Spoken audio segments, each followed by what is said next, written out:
skal fortælle en lille anekdot, før jeg holder, og så skal jeg præsentere et nyt navn på countryhimlen. Ja, nyt og nyt ved jeg ikke, men hold kæft, han har sangstemme. Det var en mand, han kom ind. Det er lidt sørgeligt, det her til at begynde med. Det kom en mand ind til sin læge, og så siger han, undskyld, doktor, men jeg har problem. Nå, siger lægen.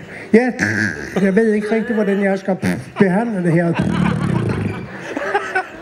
Min kone ville forlade mig, og mine børn det bliver mobbet i skolen. Og jeg er ved at blive fyret for mit arbejde.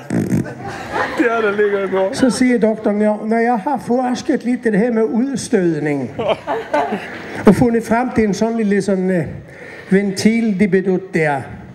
Hvis man putter den op i sofa-afdelingen, så prøv den, og prøv den i 14 dage, og så kom tilbage og sige, hvad du synes. Ja, fint så fint. Farvel.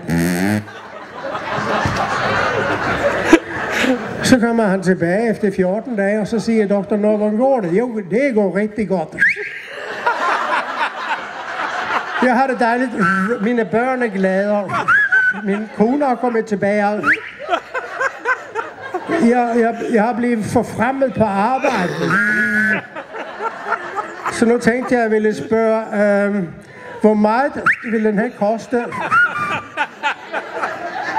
Så siger doktoren 32.000.